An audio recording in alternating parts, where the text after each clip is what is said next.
እንደምን ቆይታችኋል? ዛሬ የምንማረው ከትንቢተ ኢሳይያስ መጽሐፍ ነው። የዚህ መጽሐፍ ጸሐፊ ነቢዩ ኢሳይያስ ነው። ኢሳይያስ የዕብራውያን ስም ነው። ኢሳይያስ ማለት እግዚአብሔር ደህንነት ነው ማለት ነው። ኢሳይያስ በዕብራይስጥ ቋንቋ ያሻያሁ ይባላል። ትርጉሙም ጌታ የኔ አዳኝ ነው ማለት ነው። አዎ እግዚአብሔር የኔ አዳኝ ነው። እግዚአብሔር ያንተ አዳኝ ነው። እግዚአብሔር ያንቺ አዳኝ ነው።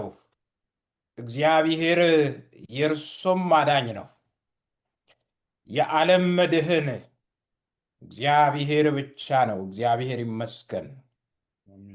ኢሳይያስ በይሁዳ ነገሥታት በኦዚያን፣ በኢዮአታም፣ በአካዝና በሕዝቅያስ ዘመን ከ740 እስከ 688 ቢሲ ወይም ከክርስቶስ ልደት በፊት ለ50 ዓመት ትንቢት የተናገረ ነቢይ ነው። እንደውም ኢሳይያስ በአካዝና በሕዝቅያስ ዘመን የቤተ መንግሥት አማካሪም ነበር። በነገራችን ላይ ከትንቢተ መጽሐፍት ውስጥ ትልቁ መጽሐፍ የትንቢተ ኢሳይያስ መጽሐፍ ነው። የዚህ መጽሐፍ የመጀመሪያ ተቀባይ የኢየሩሳሌምና የይሁዳ ሕዝብ ነው። ኢሳይያስ በዋነኛነት የይሁዳንና የኢየሩሳሌምን ሕዝብ ይናገር ነበር። አዎ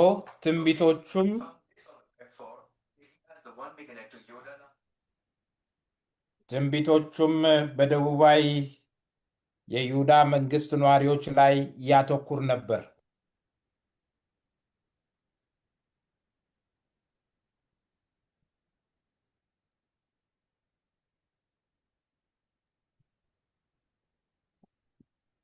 የትንቢተ ኢሳይያስ መጽሐፍ ዋና ጭብጥ ወይም ቲሙን ቶሎ ብዬ እናገርና ወደ መልእክቴ ርዕስ እሄዳለሁ። የትንቢተ ኢሳይያስ መጽሐፍ ዋና ጭብጥ ወይም the book of Isaiah ቲም አንደኛ የእግዚአብሔር ቅድስና ነው። በዚህ መጽሐፍ እግዚአብሔር ፍጹም ቅዱስ፣ ጻድቅና ከፍጥረት ሁሉ በላይ ከፍ ያለ እንደሆነ ተገልጧል። ወገኖቼ እግዚአብሔር በዘመናት መካከል ለዘላለም ፍጹምና ቅዱስ አምላክ ነው። እግዚአብሔር ይመስገን። ሁለተኛ ፍርድና ፍትህ ነው። ኢሳይያስ እስራኤልን፣ ይሁዳንና በዙሪያዋ ያሉትን ሕዝቦች የእነርሱ አመፅና ኢፍትሐዊነት ወደ እግዚአብሔር ፍርድ እንደሚያመራ አስጠንቅቋቸዋል። ወገኖቼ በማንኛውም ዘመን አመፅና ኢፍትሐዊነት ወደ እግዚአብሔር ፍርድ ያመራል። ሶስተኛ ተስፋና እድሳት ነው። በጣም የሚገርመው ነገር እግዚአብሔር ሕዝቡን ቢቀጣም ፍርድ ቢኖርም እግዚአብሔር ለሕዝቡ እድሳት፣ ፈውስና የወደፊት መልሶ ማቋቋምን በሚመለከት በዚህ በትንቢተ ኢሳይያስ ውስጥ ቃል ገብቷል። አራተኛ የሚመጣው መሲህ ነው። የኢሳይያስ መጽሐፍ ስለ መሲሁ ዋና ዋና ትንቢቶችን ይዟል።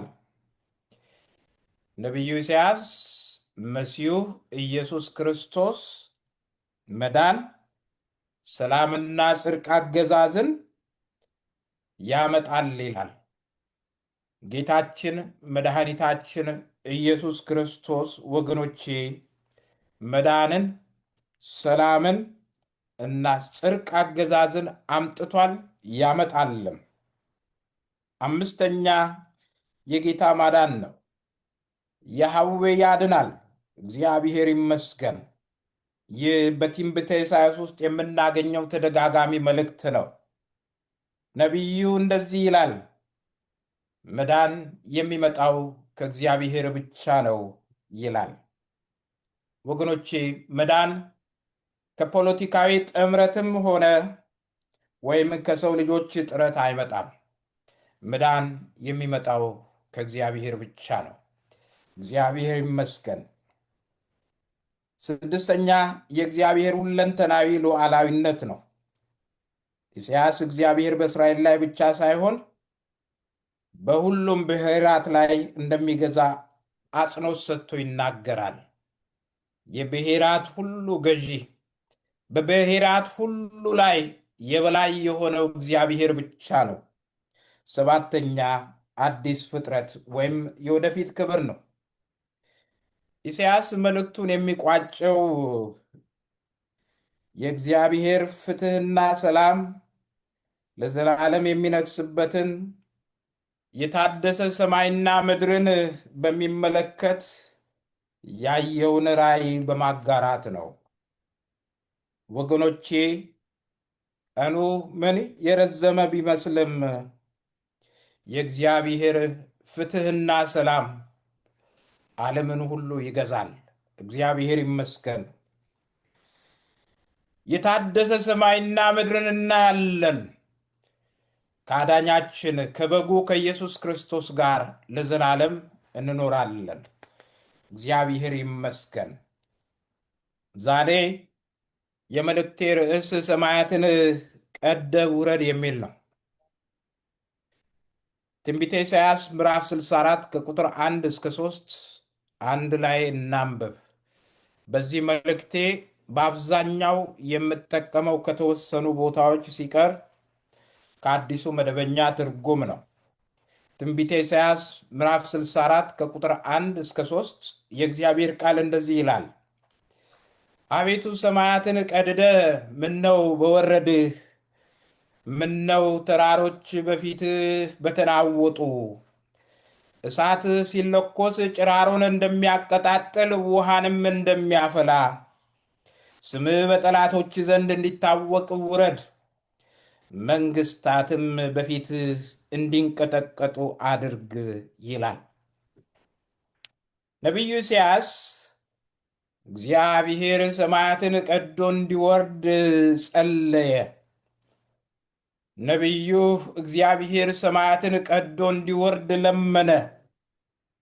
ምክንያቱም እስራኤል በመንፈሳዊ ውድመት ውስጥ ነበረች። ምክንያቱም እስራኤል በመንፈሳዊ ሕይወቷ እጅግ ተዳክማ ነበረ። ምክንያቱም እስራኤል ብሔራዊ መቃወስ ውስጥ ገብታ ነበረ። ይህንን በመሰለ ሁኔታ ውስጥ ላለችው እስራኤል መድኃኒቱ አስደናቂ መለኮታዊ ጣልቃ ገብነት መሆኑን ነቢዩ ያውቃል። እስራኤል ላለችበት ሁኔታ መድኃኒቱ መለኮታዊ ጣልቃ ገብነት እንደሆነ ነቢዩ ያምናል። ስለዚህም ይህንን መለኮታዊ ጣልቃ ገብነትን ለማየት ነቢዩ ናፈቀ። ይህንን መለኮታዊ ጣልቃ ገብነት ለማየት ነቢዩ ጸለየ። ዛሬ መለኮታዊ ጣልቃ ገብነትን በዘመኑ ለማየት የናፈቀ ሰው ማን ይሆን? ዛሬ የእግዚአብሔርን መለኮታዊ ጣልቃ ገብነት ለማየት የሚለምን የሚጸልይ ሰው ማን ይሆን? ወገኖቼ ይህንን ታውቃላችሁ።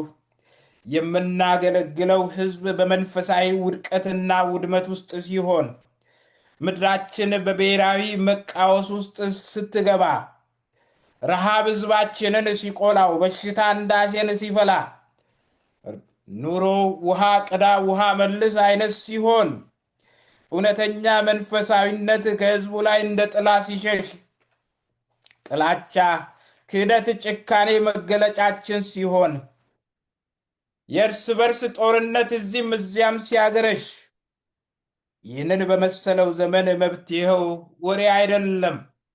ይህንን በመሰለው ዘመን መፍትሄው የጣት መጠቋቆም አይደለም። ይህን በመሰለው ዘመን መፍትሄው ጠበንጃ ማቀበል አይደለም። ይህን በመሰለው ዘመን መፍትሄው ጠበንጃ መቀበልም አይደለም። ይህንን በመሰለው ዘመን እንደ ነቢዩ ኢሳይያስ አቤቱ ሰማያትን ቀድደ ምነው በወረድ፣ ምነው ተራሮች በፊት በተናወጡ። እሳት ሲለኮስ ጭራሮን እንደሚያቀጣጥል ውሃንም እንደሚያፈላ ስምህ በጠላቶች ላይ እንዲታወቅ ውረድ፣ መንግስታትም በፊት እንዲንቀጠቀጡ አድርግ ብሎ መጸለይ ነው። አዎ ይህንን በመሰለው ዘመን መለኮታዊ ጣልቃ ገብነትን ለማየት እንደ ነቢዩ ኢሳያስ መናፈቅ ያስፈልጋል። እንደ ነቢዩ ኢሳያስ መጸለይ ያስፈልጋል። መለኮታዊ ጣልቃ ገብነትን ለማየት ወገኖቼ እኔና እናንተ መጸለይ አለብን። በነገራችን ላይ ነቢዩ እንደዚህ የጸለየው ለምንድን? በዚህ ጥቅስ ውስጥ የምናየው የነቢዩ የኢሳያስ ጸሎት ምክንያቱ ጥልቅ የሆነ ጭንቀት ነው። የእግዚአብሔርን መገለጥ መገኘት መናፈቅ ነው። መንፈሳዊ ጉጉት ነው። ለመሆኑ የነቢዩ ኢሳያስ ይህ ጭንቀትና መንፈሳዊ ጉጉት ምክንያቱ ምንድን ነው? ምንጩ ምንድን ነው? አንደኛ የእስራኤል መንፈሳዊ ውድቀት ነው። ነቢዩን ያስጨነቀው የዳቦ ጉዳይ አይደለም። ነቢዩን ያስጨነቀው የእንጀራ ጉዳይ አይደለም። ነቢዩን ያስጨነቀው የኑሮ ጉዳይ አይደለም። ነቢዩን ያስጨነቀው የእስራኤል ሕዝብ መንፈሳዊ ውድቀት ነው። አዎ የእስራኤል ሕዝብ ከእግዚአብሔር ተለይተው ነበረ። በጣዖት አምልኮ ወድቀው ነበረ። በኃጢአት እየኖሩ ነበረ። የእስራኤል ሕዝብ መንፈሳዊ ውድቀት ነቢዩን አስጨነቀው። ስለዚህም ነቢዩ በትንቢተ ኢሳያስ ምዕራፍ 63 ቁጥር 17 ላይም እንደዚህ እያለ ይጸልያል። እግዚአብሔር ሆይ ከመንገድ እንድንወጣ ልባችንን በማደንደን ለምን እንዳንፈራ አደረግከን? ስለ ባሮች ስለ ርስት ነገዶች ስትል እባክህ ተመለስ ይላል። ትንቢተ ኢሳያስ ምዕራፍ 63 ቁጥር 17 እንደሚነግረን እስራኤላውያን ከእግዚአብሔር መንገድ ወጥተው ነበረ። ልባቸው ደንድኖ ነበር። እግዚአብሔርን አይፈሩትም ነበር። እግዚአብሔርም ፊቱን ከነርሱ አርቆ ነበር። ስለዚህም ስለ ርስት ነገዶች ስትል እባክህ ተመለስ እያለ ነቢዩ ኢሳያስ እግዚአብሔር ወደ ሕዝቡ እንዲመለስ ይለምነዋል።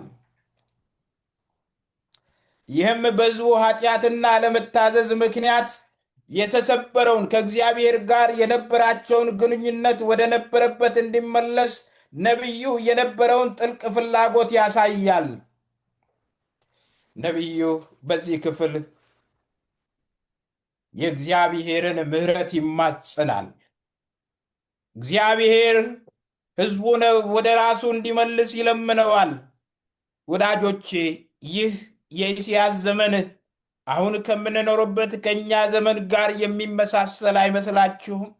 ትንቢተ ኢሳያስ ምዕራፍ 63 ቁጥር 17 እንደሚነግረን እስራኤላውያን አንደኛ ከእግዚአብሔር መንገድ ወጥተው ነበር። አንደኛ ከእግዚአብሔር መንገድ እስራኤላውያን ወጥተዋል። ነቢዩ ኢሳያስ እንደዚህ ይላል፣ እግዚአብሔር ሆይ ከመንገድ እንድንወጣ ለምን አደረግከን ይላል። ሕዝቡ ከእግዚአብሔር ትእዛዝና ከጽድቅ መንገድ ወጥተዋል።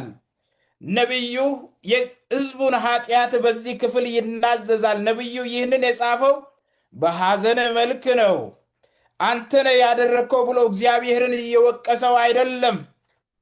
ኃጢአታቸው ከመንገዱ እንዳወጣቸው ነቢዩ ተረድቷል። እስራኤላውያን ከእግዚአብሔር መንገድ ወጡ፣ ተቅበዝባዥ ሆኖ። ወገኖቼ ኃጢአት ሰውን ከእግዚአብሔር መንገድ እንደሚያወጣው ታውቃላችሁ። አዎ ከእግዚአብሔር መንገድ የወጣ ሰው ተቅበዝባዥ ይሆናል።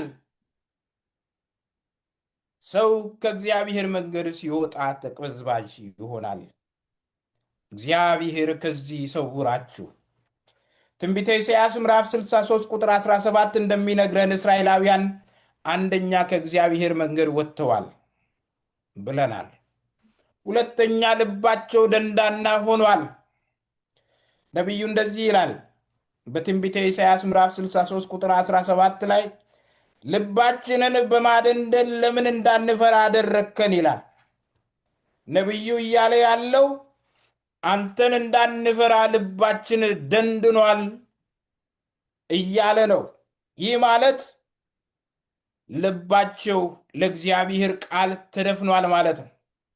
ልባቸው ደንዳና ሆኗል ማለት ነው። እስራኤላውያን በመንፈሳዊ ሕይወታቸው ግዴለሽ ሆነዋል ማለት ነው። በዕብራይስጥ አስተሳሰብ ይህ ማለት እግዚአብሔር ፍቃዱን በተደጋጋሚ ስለተቃወሙ በፍርድ መልክ ልባቸው እንዲደነድን ፈቅዷል ማለት ነው። ገና በጅምሩ ኢሳይያስን ለአገልግሎት ሲጠራው እግዚአብሔር ለነቢዩ የተናገረው ነገር ትዝ ይላችኋል። ትንቢተ ኢሳይያስ ምዕራፍ 6 ከቁጥር 8 እስከ 10 እንደዚህ ብሎት ነበረ። ከዚያም የጌታ ድምፅ ማንን እልካለሁ? ማንስ ይሄድልናል? ሲል ሰማሁት። እኔም እነሆኝ እኔን ላከኝ አልሁ። እርሱም እንዲህ አለኝ፣ ወደዚህ ሕዝብ ሂድ። መስማትን ትሰማላችሁ፣ ነገር ግን አታስተውሉም። ማየትን ታያላችሁ፣ ነገር ግን ልብ አትሉም ብለህ ንገራቸው። የዚህን ሕዝብ ልብ አደንድን፣ ጆሮአቸውን ድፈን፣ ዓይኖቻቸውንም ክደን። ይህ ካልሆነማ በዓይናቸው አይተው በጆሮአቸው ሰምተው በልባቸውም አስተውለው በመመለስ ይፈወሳሉ ሲል አስቀድሞ ነገረው። ጠቅለል ባለመልኩ ይህ የትንቢተ ኢሳይያስ ምዕራፍ 6 ከቁጥር 8 እስከ 10 ያለው ክፍል የእግዚአብሔር መልእክት በግልጽ ቢነገርም እንኳን እስራኤላውያን ለመስፋት ፍቃደኛ አለመሆናቸውን ያሳያል። እግዚአብሔር ይህንን መልእክት ለኢሳይያስ በአገልግሎቱ መጀመሪያ ላይ የሰጠው የነቢዩ ትንቢታዊ ስራው ወይም አገልግሎቱ ወደ ፈጣን ስኬት እንደማያመራ ሊነግረው ነው። ይህ ማለት ሕዝቡ ልቡ የደነደነ ስለሆነ የነቢዩ ትንቢታዊ አገልግሎትም ቢሆን ሕዝቡ ሰምቶ ንስሐ እንደማይገባ አስቀድሞ ስለ እውነታው ግልጽ በማድረግ ነቢዩን ለማዘጋጀት ነው። ይህንን ከዚህ በፊት ነግሬያችኋለሁ።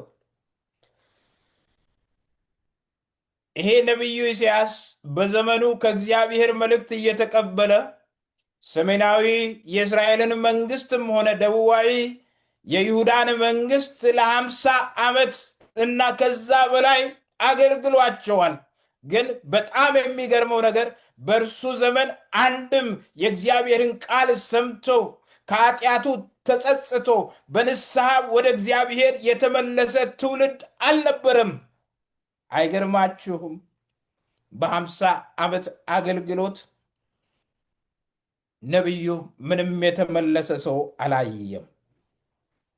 ኢሳይያስ 6 ቁጥር 8 እስከ 10 ወገኖቼ የእግዚአብሔርን ሉዓላዊ ፍቃድ ያሳያል።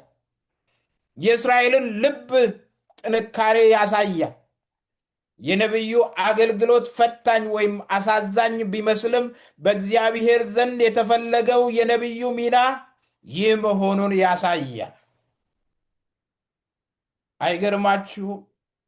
እግዚአብሔር የፈለገው ነቢዩ እንዲናገር ነው፣ ሕዝቡን እንዲያስጠነቅቅ ነው።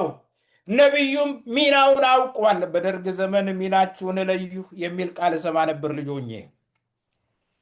ወገኖቼ ስናገለግል ሚናችንን እንወቅ እንጂ ከዛ ባለፈ ስላለው ነገር ጉዳዩ የእግዚአብሔር ነው። እንደ እግዚአብሔር ቃል መኖር፣ እንደ እግዚአብሔር ቃል መመላለስ፣ እንደ እግዚአብሔር ቃል ማገልገል፣ የእግዚአብሔርን ሐሳብ ለሕዝቡ መንገር የእኛ ድርሻ ነው። ውጤቱ ግን የእግዚአብሔር ነው። ወገኖቼ በእግዚአብሔር የታቀደው የኢሳይያስ አገልግሎት ፈጣን ለውጥ ማምጣት ሳይሆን እውነቱን ለሕዝቡ ማወጅ ነው። ሕዝቡ ባይሰማም ሊመጣ ላለው ፍርድ ሕዝቡን ማስጠንቀቅ ነው። የእግዚአብሔርን የመጨረሻ የመቤዠት ዕቅድ ለሕዝቡ መንገር ነው። ከነቢዩ እግዚአብሔር የፈለገው ይህንን ነበር። ፈጣን ለውጥ ሳይሆን ሐሳቡን እንዲያገለግል። አንዳንድ ጊዜ አገልግሎት እንደዚህ ይሆናል። ሕዝቡን የእግዚአብሔርን ቃል ታስተምራላችሁ፣ ሕዝቡ አይመለስም። ለሕዝቡ የእግዚአብሔርን ቃል ትሰብካላችሁ፣ ሕዝቡ አይመለስም። በፍቅር ታባብላላችሁ እሽኮኮ ማለት እስኪቀራችሁ ድረስ፣ ሕዝቡ ግን አይመለስም። እንደዚህ ይሆናል። ዊሊያም ኬሪ ዘ ፋዘር ኦፍ ሞደርን ሚሽነሪ ይባላል። የዘመነው የሚስዮናውያን አባት በመባል በቤተ ክርስቲያን ታሪክ ይታወቃል። እና ይሄ የግሬት ብሪትን ሚስዮናዊ ነው። ይህ ሰው ሚስቱንም ልጆቹንም ይዞ ወደ ሚሽን አገልግሎት ሄደ። ገና ከመሄዱ በፊት ሲያስብ ለአገልግሎት ሲነሳ አንድ ልጁ ሞተበት። ሁለተኛ ልጁ ፒተር ከሱ ጋር ሄደ። ሚስቱም ሄደች፣ ልጆቹም ሄዱ። እሱም በብዙ ስቃይ ውስጥ በህንድ ቆየ። ልጆቹም ተሰቃዩ፣ ሚስቱም ተሰቃየች። በጣም የሚያሳዝነው እንደው ሚስቱ የአእምሮ ታማሚ ሆና ወደ ግሬት ብሪትን ተመለሰች። ይህ ዊሊያም ኬሪ ግን ከ1793 ህይወቱ እስከሚያልፍ እስከ 1834 ድረስ ለ40 ዓመታት ይናገራል፣ ህዝቡ አይመለስም። ያስተምራል፣ ህዝቡ አይመለስም። በጣም የሚገርማችሁ ነገር ዊሊያም ኬሪ ከእንግሊዘኛ ወደ ህንዳውያን ብዙ አይነት ቋንቋ አላቸው። ወደ ህንድ ብዙ አይነት ቋንቋ መጽሐፍ ቅዱስን የተረጎመ ሰው ነው። ብዙ ትምህርት ቤቶችን የከፈተ ሰው ነው። የማህበረሰብ ለውጥ ለማምጣት የታገለ ሰው ነው ከወንጌል አገልግሎቱ ባሻገር። ነገር ግን ለብዙ ዘመን ስቃይ፣ መከራ፣ ህመም፣ ችግር፣ ፈተና፣ ሰልፍ ተፈራረቀበት። ምንም ውጤት አላየም። በመጨረሻ ግን ቀስ እያለ የእግዚአብሔር ነገር ማበብ ጀመረ። የእግዚአብሔር ነገር መጉላት ጀመረ። መሰረትን ጥሎ በህንድ አገር ሞተ። ይህ ሰው በታሪክ በቤተ ክርስቲያን ታሪክ ሞደርን ሚሽነሪ ፋዘር በመባል ይታወቃል። አንዳንድ ጊዜ አገልግሎት እንደዚህ ነው። ሚናችሁን ወቁ እንጂ ስለ ውጤቱ አትጨነቁ። ኬንያ ትሄዳላችሁ፣ ናይጄሪያ፣ ታንዛኒያ፣ ማሌ ባማኮ ትሄዳላችሁ። እግዚአብሔር ወደ ሰደዳችሁ ወደ ህንድም ወደ ኢንዶኔዥያም ትሄዳላችሁ። በቀላሉ ለውጥ ላይመጣ ይችላል። ነገር ግን እግዚአብሔር እየሰራ ያለውን እርሱ ያውቃል። ሚናችሁን እወቁ እንጂ እግዚአብሔር ከእናንተ የፈለገውን ነገር እወቁ እንጂ እግዚአብሔር ሊሰራ ላለው ነገር ኃላፊነቱን የሚወስደው እሱ ስለሆነ ስለ ውጤቱ አትጨነቁ። አዎ፣ በእግዚአብሔር ዘንድ የታቀደው የኢሳያስ አገልግሎት ፈጣን ለውጥ ማምጣት አልነበረም። ነገር ግን ሊመጣ ላለው ፍርድ ህዝቡን እንዲያስጠነቅቅ ነበር እግዚአብሔር የፈለገው። ሊመጣ ሳለው የክርስቶስ የመቤዠት ስራ አስቀድሞ ለህዝቡ እንዲናገር ነው የፈለገው። ወገኖቼ፣ ሊመጣ ላለው ፍርድ ትውልድን ማስጠንቀቅ አለባችሁ። ስለ እግዚአብሔር ማዳን መናገር አለባችሁ። ዛሬ እኔም እያደረግኩ ያለሁት በጥቂቱም ቢሆን ያንኑ ነው። ይህም ሆኖ ግን ይህንን የመሰለ ታላቅ ነቢይ የእግዚአብሔርን ቃል በቀጥታ እየተቀበለ ቢያስተላልፍላቸውም እስራኤላውያን ልባቸው ደንድኖ ነበር። እስራኤላውያን ልባቸው ስለደነደነ አልሰሙትም ነበር። ወገኖቼ፣ ልብ ሲደነድን ጥሩ አይደለም። ልብ ሲደነድን መጨረሻው የእግዚአብሔር ፍርድ ነው። ልብ ሲደነድን መጨረሻው ጥፋት ነው። ለዚህ ምሳሌ የሚሆነን በሙሴ ዘመን የነበረው የግብፁ ንጉሥ ፈርዖን ነው። ዘጸአት ምዕራፍ 7 ቁጥር 13 ላይ ይህም ሁሉ ከሆነ በኋላ ንጉሡ ልቡን በማደንደን ጸና፣ እግዚአብሔርም እንደተናገረው ሙሴንና አሮንን ሊሰማቸው አልፈለግም ይላል። እግዚአብሔር አስቀድሞ ለሙሴና ለአሮን ምንም ብታረጉ ይህ ሰው አይሰማችሁም ብሎ ነግሯቸው ነበረ። እግዚአብሔር እንደተናገራቸው እንዲሁ ፈርዖን ሙሴንና አሮንን ሊሰማቸው አልፈለገም። አዎ፣ እግዚአብሔር አስቀድሞ ለሙሴና ለአሮን በዘጸአት ምዕራፍ 7 ከቁጥር 3 እስከ 4 እንዲህ ብሏቸው ነበር። ነገር ግን እኔ የንጉሡን ልብ አደነድናለሁ። ከዚህም የተነሳ እኔ የቱንም ያህል ምልክቶችንና ታምራትን በግብፅ ምድር ባደርግ እናንተን አይሰማችሁም። ከዚያም በኋላ በግብፅ ላይ በታላቅ ፍርድ ብርቱ ቅጣት በማምጣት ሰራዊቴን፣ ሕዝቤን፣ የእስራኤልን ልጆች ከምድር ግብፅ አስወጣችኋለሁ ሲል ተናግሯቸው ነበረ።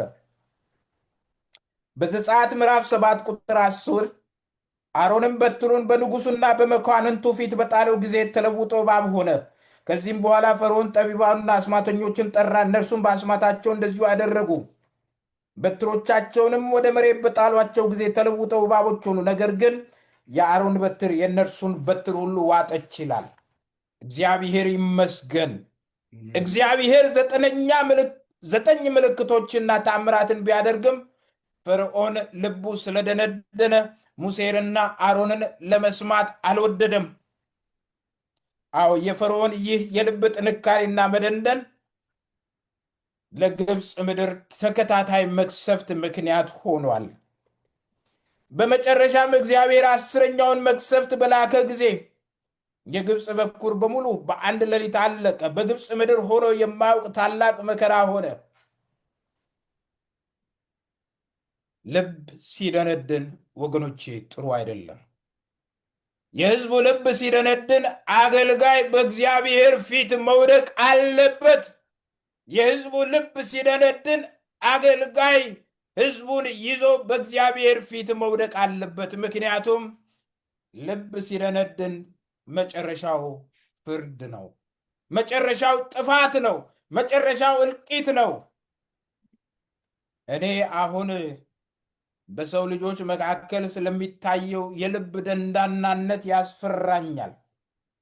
ሐዋርያው ጳውሎስ በሮሜ 2 ቁጥር 5 እንዲህ ብሏል፣ እንግዲህ አንተ ንስሐ ባለመግባትህና እልህኛ በመሆንህ የእግዚአብሔር ቁጣና ትክክለኛ ፍርድ በሚገለጥበት ቀን ቅጣትህ እንዲበዛ ታደርጋለህ። እግዚአብሔር ለእያንዳንዱ እንደየሥራው ይሰጠዋል ይላል። አያችሁ፣ ሰው ንስሐ ካልገባ፣ ሰው እልህኛ ከሆነ የእግዚአብሔር ትክክለኛ ቅጣትና ፍርድ በሚገለጥበት በዛን ዕለት ሰው ለራሱ ቅጣትን ያበዛል። የእግዚአብሔር ቃል የሚለው እንደዚህ ነው። የእግዚአብሔር ቁጣና ትክክለኛ ፍርድ በሚገለጥበት ቀን ቅጣትህ እንዲበዛ ታደርጋለህ። ምክንያቱም እግዚአብሔር ለእያንዳንዱ እንደየስራው ይሰጠዋልና። ወገኖች፣ እግዚአብሔር እንደየስራችን ነው የሚከፍለን። ምን ያህል እንዳሳሰባችሁ አላውቅም። እኔ የትውልዱ ድፍረት አስፈርቶኛል። በዓይኔ የማየው በጆሮ የምሰማው ክርስቲያን የተባለው ይህ ትውልድ የሚያደርገው የሚሆነው ነገር ያስፈራኛል። እያስተዋላችሁ ነው? እያያችሁ ነው? እየሰማችሁ ነው? በዚህ ትውልድ መካከል ጾምና ጸሎት ቀልድ ሆኗል። ዝማሬ ወደ ዘፈን ተቀይሯል። ሽብሸባ ወደ ዳንኪራና ደንስ ተለውጧል። ይህኛው ቸርች ከዚያኛው ቸርች የተሻለ ነው አልላችሁም። በቄሳዊስቱ መንደር እንኳን በቪዲዮ ላይ የማየው በፌስቡክ ላይ የሚለቀቀው ነገር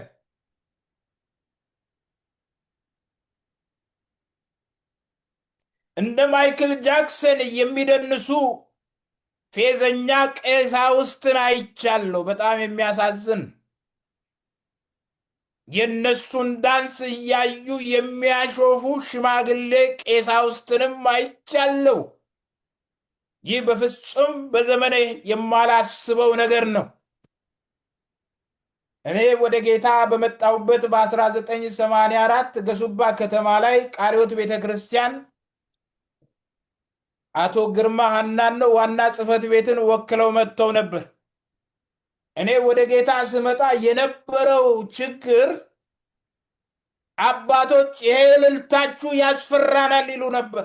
እና አባባ ካልዳሙ የህብረት መሪ ነበሩ። አቶ ዋጅ ያውቋቸዋል። ይሄ ሽብሸባ የምትሉት ነገር ያስፈራናል ይሉ ነበር።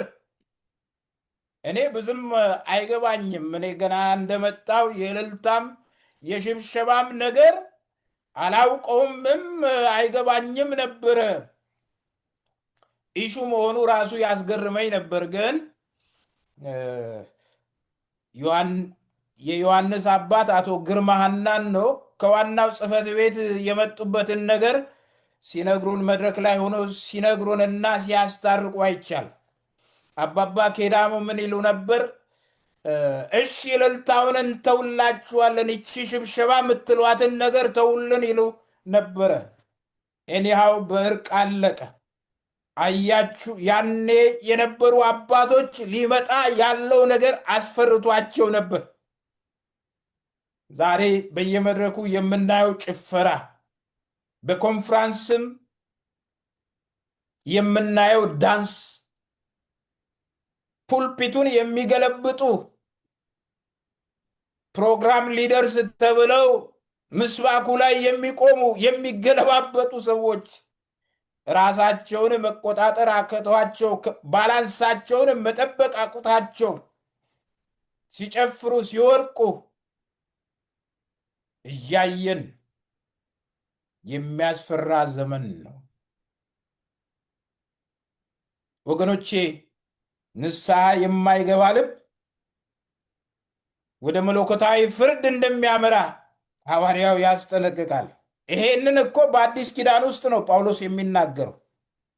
ስለ ደንዳና ልብ መሰረታዊ ጽንሰ ሐሳብ የያዘ መልእክት ነው። ሮሜ 2:5 ኢትዮጵያውያን ወገኖቼ እንደ አገርም እንደ ሕዝብም ንስሐ እንግባ። ደንዳናው ልባችንን እግዚአብሔር እንዲለውጠው እንለምነው። ኢሳይያስ 63:17 እንደሚነግረን እስራኤላውያን አንደኛ ከእግዚአብሔር መንገድ ወጥተዋል፣ ሁለተኛ ልባቸው ደንድኗል፣ ሶስተኛ እግዚአብሔርን አላከበሩትም። ነቢዩ ኢሳይያስ እንደዚህ ይላል ምዕራፍ 63:17 ላይ ለምን እንዳንፈራ አደረግከን ይላል። ለምን እንዳንፈራ አደረግከን ሲል ነቢዩ እግዚአብሔርን ይጠይቃል። ወገኖቼ እግዚአብሔርን መፍራት ማለት እግዚአብሔርን ማክበር ማለት ነው። እግዚአብሔርን መፍራት ማለት እግዚአብሔርን ማምለክ ማለት ነው። እስራኤላውያን እግዚአብሔርን መፍራት ስላቆሙ እግዚአብሔርን አያከብሩትም ነበር። እስራኤላውያን እግዚአብሔርን መፍራት ስላቆሙ እግዚአብሔርን አያመልኩትም ነበር። እስራኤላውያን በእግዚአብሔር ላይ ስላመፁ ለእግዚአብሔር የነበራቸው አክብሮትና አድናቆት ከሕይወታቸው ጠፋ። ዛሬ እንደዚህ ብሎ የሚጠይቅ ሰው ይኖር ይሆን? ለምንድን ነው ይህ ትውልድ እግዚአብሔርን የማያከብረው? ለምንድን ነው ይህ ትውልድ እግዚአብሔርን የማያከብረው? ለምንድን ነው ከዚህ ትውልድ እግዚአብሔርን ማክበርና ማድነቅ የጠፋበት ብሎ የሚጠይቅ ሰው ይኖር ይሆን? መልሱ አንድ ነው። ከትውልዱ እግዚአብሔርን መፍራት ስለጠፋ ነው። ትውልዱ እግዚአብሔርን የማያከብረው እግዚአብሔርን መፍራት ከሕይወቱ ስለጠፋ ነው። ይህ ትውልድ እግዚአብሔርን በእውነትና በመንፈስ የማያመልከው ከትውልዱ እግዚአብሔርን መፍራት ስለጠፋ ነው። ከዚህ ትውልድ ለእግዚአብሔር የነበረው አክብሮትና አድናቆት የጠፋበት ምክንያቱ እግዚአብሔርን መፍራት ስላቆመ ነው። ሩቅ ሳትሄዱ ራሳችሁን ቼክ ማድረግ ትችላላችሁ። ሰዎችን ማየት ትችላላችሁ። ወገኖቼ እግዚአብሔርን መፍራት ስናቆም እግዚአብሔርን ማክበር እናቆማለን። እግዚአብሔርን መፍራት ስናቆም እግዚአብሔርን ማምለክ እናቆማለን። በእግዚአብሔር ላይ ስናምፅ ለእግዚአብሔር የነበረን አክብሮትና አድናቆት ይጠፋል። ከዛ በኋላ ክርስትና ጣዕም ያጣል በሕይወታችን። ከዛ በኋላ አገልግሎት ያስጠላናል፣ ሕይወት ያስጠላናል። ምክንያቱም የሕይወትን ምንጭ እግዚአብሔርን ስላላከበር ነው፣ ስላልፈራ ነው። እስራኤላውያን እግዚአብሔርን መፍራት አቆሙ። ከዛ ሁሉም ነገር ጠፋባቸው። እግዚአብሔር በኢሳይያስ ምዕራፍ 1 ከቁጥር 2 እስከ 3 የተናገረው ቃል ትዝ ይላችኋል። ወደ ጌታ እንደመጣው የዛሬ 30 ዓመት ካስፈሩኝ ጥቅሶች አንዱ ይሄ ነው። ልቤን የሰበረው ነገር ዛሬም ያስፈራኛል።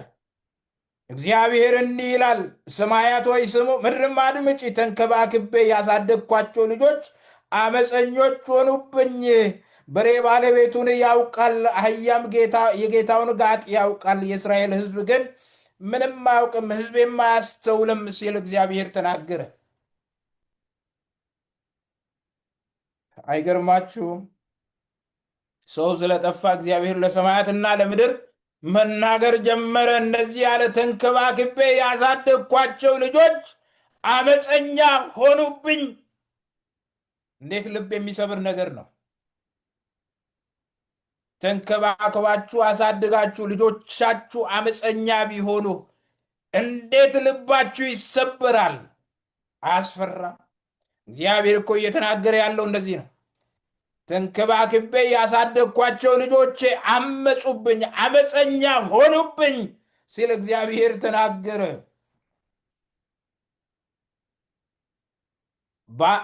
በሬ ባለቤቱን ያውቃል፣ አህያም የጌታውን ጋጣ ያውቃል። የእስራኤል ሕዝብ ግን አያውቅም፣ ሕዝቤም አያስተውልም አለ።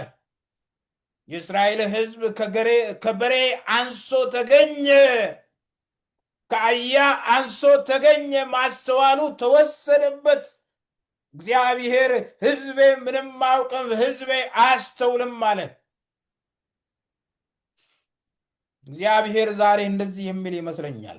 ትውልዱን እየተመለከተ ሕዝቡን እየተመለከተ ተንከባክቤ ያሳደግኳቸው ልጆቼ አመፀኛ ሆኑብኝ።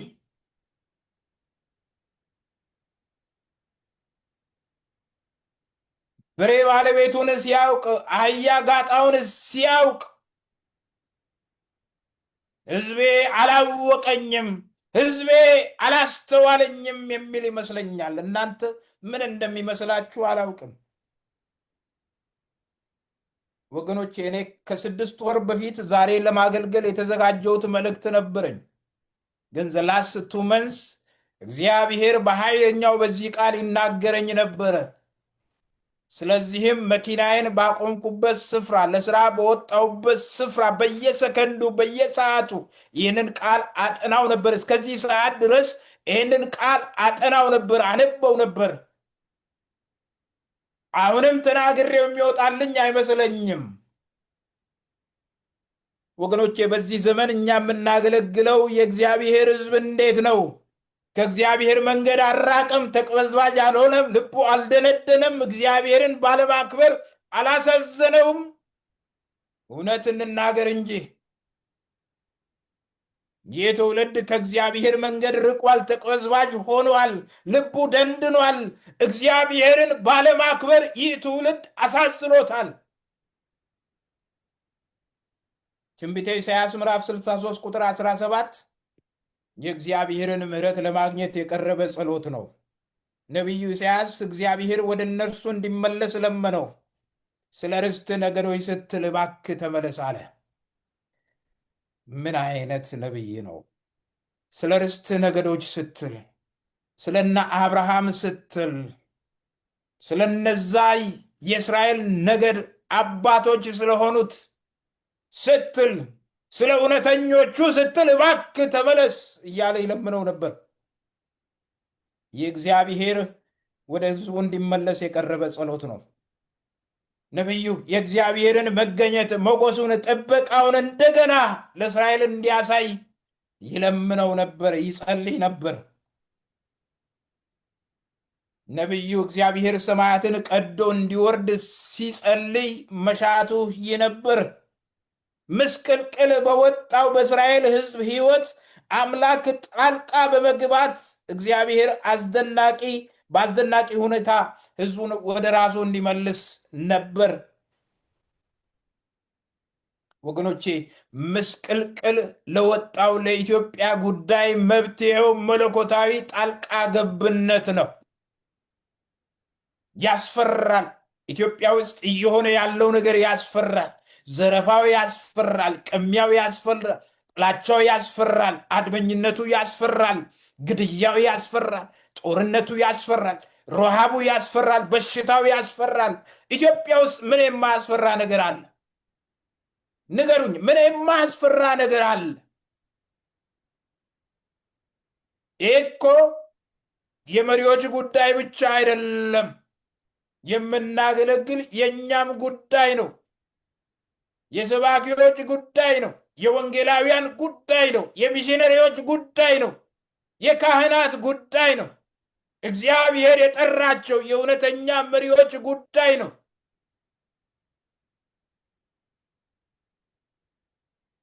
ምስቅልቅል ለወጣው ለኢትዮጵያ ጉዳይ የእግዚአብሔር ጣልቃ ገብነት ያስፈልጋል።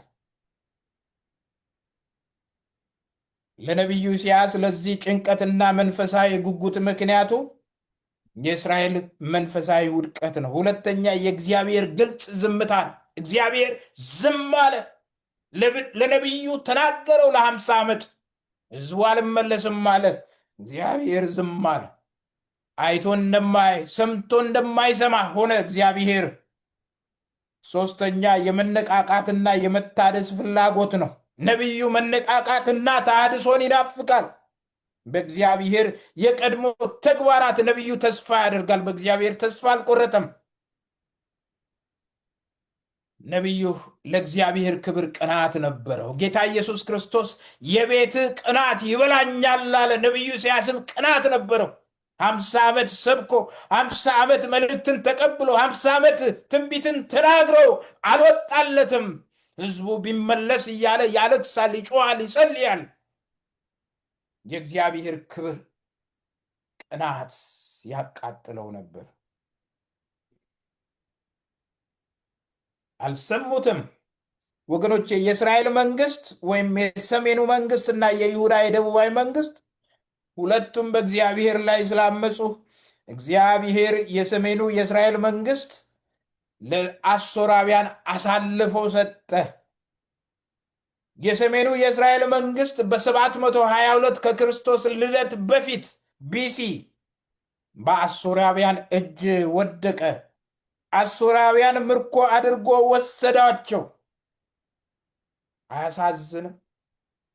በእግዚአብሔር ላይ የማመፅ ውጤቱ ይሄው ነው። እስራኤላውያን በአሦራውያን እጅ ተላልፈው ተሰጡ። አሦራውያን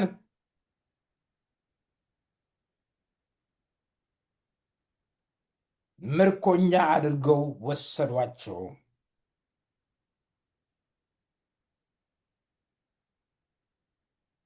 ወገኖቼ በእግዚአብሔር ላይ ያመፀ ትውልድ ተላልፎ ይሰጣል። በእግዚአብሔር ላይ ያመፀ ትውልድ በጠላት እጅ ይወድቃል። በእግዚአብሔር ላይ ያመፀ ትውልድ ምርኮኛ ይሆናል።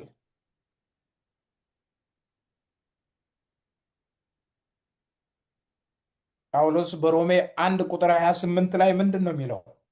እግዚአብሔርን ለማወቅ ባልወደዱት መጠን እግዚአብሔር የማይገባውን ያደርጉ ዘንድ ለማይረባ አእምሮ አሳልፎ ሰጣቸው ይላል። ሐዋርያ ጳውሎስ ሲመለከት ትውልዱ እግዚአብሔርን እንደ እግዚአብሔርነቱ ስላላከበረው እግዚአብሔር ለማይረባ አእምሮ አሳልፎ ሰጣቸው። ስለዚህ ነውረኛ ነገር ተመኙ፣ እርኩስ ነገር ተመኙ፣ ጸያፍ ነገር ተመኙ። ይሄ በምድሪቱ በአሜሪካ ሁሉ የምታዩት ጸያፍ ነገር እግዚአብሔርን ባለማክበር የመጣ ውጤት ነው። በኬንያ በሉት፣ በናይጄሪያ በሉት፣ በማንኛውም ስፍራ በኢትዮጵያም በሉት ሰው እርቃኑን መሄድ የሚፈልግበት፣ ወንድ ለወንድ ለመጋባት፣ ሴት ለሴት ለመጋባት የሚፈልግበት፣ አመፃን የሚያደርግበት፣ እብድ የሆነበት ምክንያቱ እግዚአብሔርን እንደ እግዚአብሔርነቱ መጠን አለማክበር፣ እግዚአብሔርን አለማወቅ ነው።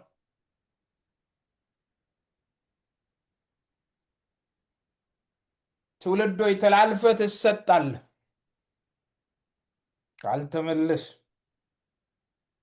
ምንም እንኳን የይሁዳ የደቡባዊ መንግስት ፍርድ የዘገየ ቢመስልም ይሁዳም በእግዚአብሔር ላይ አምጾ ነበርና የደቡብ የይሁዳ መንግስት በ586 ቢሲ ወይም ከክርስቶስ ልደት በፊት በባቢሎናውያን ሙሉ በሙሉ ተሸነፉ። ኢየሩሳሌም ፍርስራሽ ሆነች።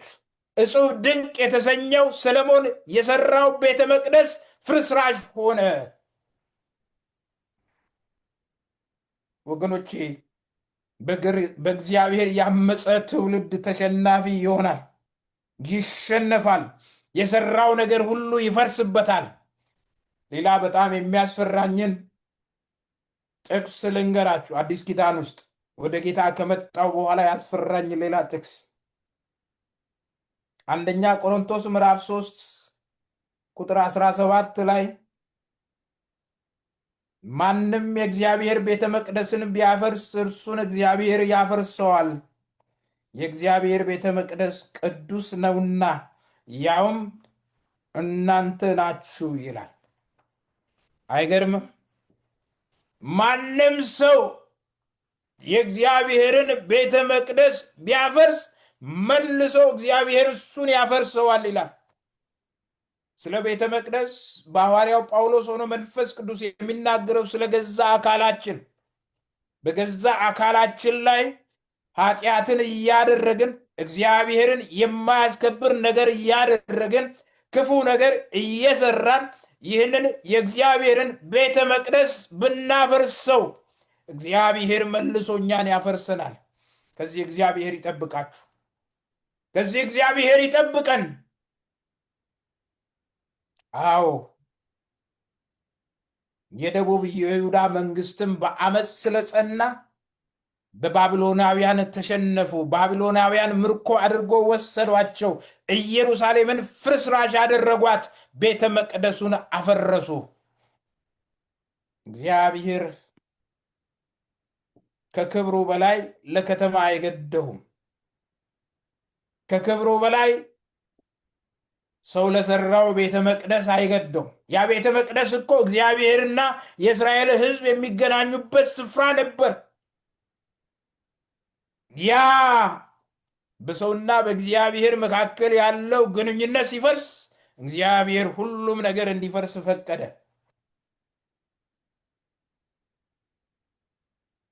ምን ያህል ታውቁ እንደሆነ አላውቅም። ንጉሥ ሰለሞን ያሰራው ያ ቤተ መቅደስ አርኮሎጂስቶች እና ኢንጂነሮች ጥናት አድርገው ሲነግሩን ያንን የመሰለ ቤተ መቅደስ በአሁኑ ሰዓት ለመስራት ከ2 እስከ 5 ቢሊዮን የአሜሪካን ዶላር ይፈጃል ይላሉ። ዋሽንግተን ዲሲ አካባቢ ያላችሁ እኛም ከሩቅ ዓለም ሁሉ የሚያየው ይሄ በጣም የምንገረምበት ዋይት ሃውስ